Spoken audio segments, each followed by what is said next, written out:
Okay, so in a previous video we went over all the clinch positions, like not all of them, but a bunch of clinch positions that flow into each other with underhooks, overhooks.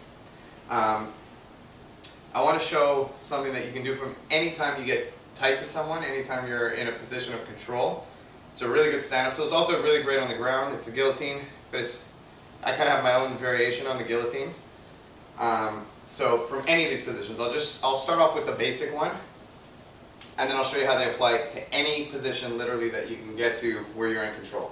So from the first one, I'm going to have his crown in a typical clinch, and all I'm going to do, first I'm just going to be attacking him, I'm going to be distracting him here, throwing elbows, you know what I mean? And a really good thing from the clinch to do, everyone always thinks of it as a knee position, you know, they'll extend back and they'll knee, but a lot of the time what's really good is you pop them up for a quick elbow and then bring them back down.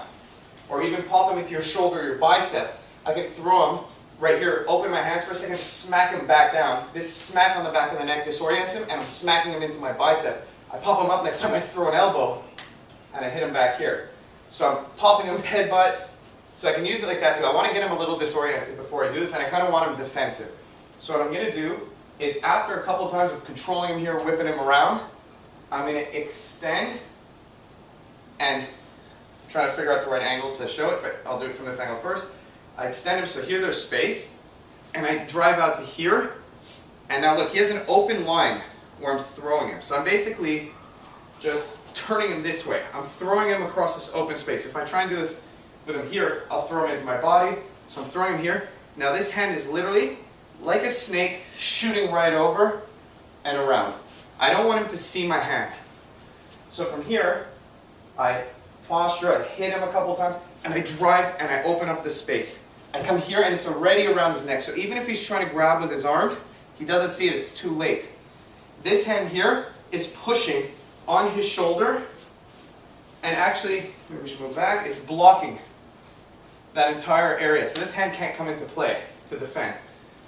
So I'll do it from this side just to there. So I'm here, I pop him up, I elbow him a few times, headbutt, pop him side to side, whip around. I'm going to pop him back and open up all this empty space and drive in really tight. Now I don't want to drive in and expose my arm like this, he'll block it. See? I don't want to expose like this. I want to drive it in like a snake like this, and this hand is pushing on his shoulder. Now what I'm going to do from here is, because this hand's already placed on the shoulder, I don't take it away, I just rotate it, and I grab my own wrist. From here, I just extend on his shoulder, squeeze, and I don't lift up, I actually squeeze in and turn. So I'm getting his carotid, and you see how quickly he taps? If I just lift, now the most important part of a guillotine is actually I'll do it over here, is this pressure.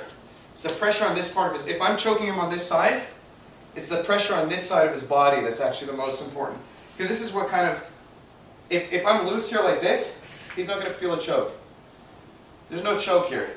I mean, it might be if I'm really strong, I squeeze, but the second I block this shoulder and I just rotate, look how little pressure it takes for me to choke him up. It's literally, he's already ready to tap. I'm not even putting pressure. It's because I'm blocking the shoulder, I'm separating the space between his neck and his body. So again, one more time from the beginning. I'm here, I have my clinch. I'm going to create space and drive in really tight. This hand is already here. I don't know if you guys can see it, but it's already on his shoulder. I turn and I push on his shoulder, and now look, this hand is rotating. I never take it off his shoulder. I never let this shoulder come in close to my body. I'm always away from this shoulder, cranking his neck. I turn and I grab my own wrist. Like this. This is the hand position where I grab my wrist. And all I'm going to do is turn, squeeze, and actually bring my body down and turn it. A lot of people think a guillotine is something that you pull. It's not. It's something that you squeeze in and turn. You're trying to cut the carotid. It's actually going to put him to sleep much faster this way. So here, once again, I can't stress it enough how important it is that your arm is aligned like this on the shoulder. I'm doing it on this side. This hand here, aligned on the shoulder, tight, and the smallest amount of squeeze in will tap him out. Now, that's from the clinch, and I said you could do it from anywhere, so I'll just show a couple of positions that you could do it from. If he throws a punch, for example, we're here. All I have to do is as I block the punch and I hit him, is I circle down, same position. I'm in that guillotine choke again. I'll do it on the other side. So you see here, I block the punch and I step in. I just drive him down so I can get that position. See, his arm and shoulder are still blocked the exact same way, and I will just extend, same guillotine choke. From an overhook, he throws a punch. This time I end up in an overhook. I'm keeping him down, I'm throwing knees, throwing elbows, I'm throwing knees here. I start trying to take him down, I just switch, boom, right back into the guillotine choke.